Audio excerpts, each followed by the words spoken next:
আসসালামু আলাইকুম ভাই ও বন্ধুরা, আশা করি সবাই ভালো আছেন। আল্লাহ তাআলার রহমতে আমি অনেক ভালো আছি। আজকে পবিত্র জুমার দিন শেষ হইতে যাচ্ছে। এখন হলো বিকাল, কিছুক্ষণ পরে সন্ধ্যা নেমে আসবে। এরপরেই তো শনিবারের রাত্রি শুরু হয়ে যাবে। তে আসলেও আমরা যারা ঢাকা শহর থাকি এবং কি ঢাকা শহর কাজকাম করি, শুক্রবার মানেই আমাদের বন্ধের দিন। আমরা অনেক আনন্দ পাই শুক্রবার আসলেই। আমরা সপ্তাহে 6 দিন কাজ করি, একটা শুক্রবারের আশায় যে কখন শুক্রবার আসবে বাসায় রেস্ট নিতে পারবো। আসলে চাকরির জীবন, বিশেষ করে আমরা যারা চাকরি করি তাদেরকেই এরকম ঝামেলা পোহাইতে হয় যে শুক্রবার ছাড়াই কোনোভাবে রেস্টের কোনো ব্যবস্থা নাই। চাইলেও সে ছুটি নিয়ে রেস্ট কাটাইতে পারবে না, কেননা চাকরি মানেই হলো মানুষের গোলামি এবং কি অন্যের অধীনে কাজ করা, যেটা আমিও করি। তবে আমার জন্য দোয়া করবেন, আমি যেন অতি শীঘ্রই কোনো ব্যবসা করতে পারি। আমিও আপনাদের জন্য দোয়া করতেছি এবং কি সবাই সবার জন্য দোয়া করবেন। যারা চাকরিজীবী, যারা ব্যবসা করতেছেন, আলহামদুলিল্লাহ তারা অনেক ভালো আছেন এবং কি ভালো থাকতে পারবেন। আজকে মন্দ থাকলেও কালকে ভালো হয়ে যাবেন। কিন্তু আমরা যারা চাকরি করতেছি তাদের ভবিষ্যৎ শেষ পর্যন্ত দুর্ভাগ্য ছাড়া কিছুই নেই। কেননা আমাদের শেষ নবী হযরত মুহাম্মদ সাল্লাল্লাহু আলাইহি ওয়াসাল্লাম বলেছেন যে, হে যুবক, তোমরা ব্যবসা করো। আমাদের নবীও ব্যবসা করেছে, নবীও আমাদেরকে ব্যবসা করতে বলেছেন। ব্যবসা হলো আল্লাহ তাআলার রহমত, বরকত। আল্লাহ তাআলাই বলেছেন সকল নবীরা ব্যবসা করেছেন, আমার বান্দারাও ব্যবসা করবেন।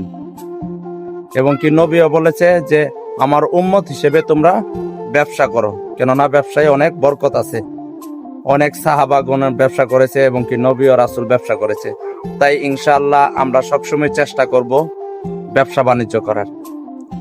তে আমাদের পরিকল্পনাটা আমরা এমন ভাবে করব, নেক নিয়ত রাখবো এবং কি ব্যবসা যেন মানুষকে ঠকানো না হয়, তাহলেই ওই ব্যবসায় সফলতা আশা করা যাবে।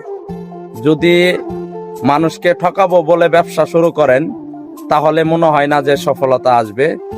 ওই ব্যবসা শুধু ধ্বংসের দিকে যাবে এবং কি আপনি সর্বনিঃস্ব হয়ে যাবেন যদি মানুষ ঠকানো ব্যবসা করেন। নিজের ভিতরে নিয়ত রাখতে হবে এমন যে আমি মানুষকে কোনোভাবেই ঠকাবো না। আমি হালাল পন্থায় আল্লাহ রসুল যেভাবে ব্যবসা করেছেন, আল্লাহ রসুলের সাহাবাগণ যেভাবে ব্যবসা করেছেন, আমিও সেভাবে ব্যবসা করব। তাহলে মহান আল্লাহ তাআলাই ওই ব্যবসায় রহমত বরকত দিবেন। আমরা অনেক ব্যবসায়ীদের দেখতে পারি অনেক বড় দোকান, কিন্তু ব্যবসায় সফলতা পাচ্ছে না।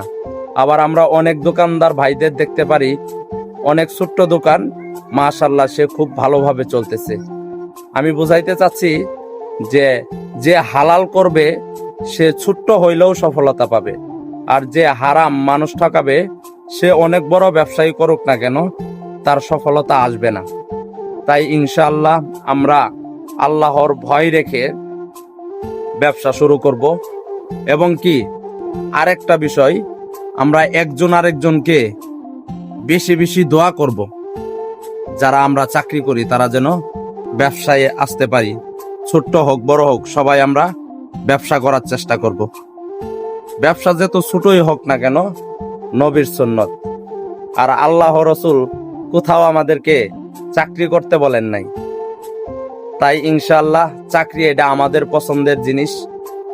আমাদের পছন্দের জিনিস আমাদের সফলতা দিবে না।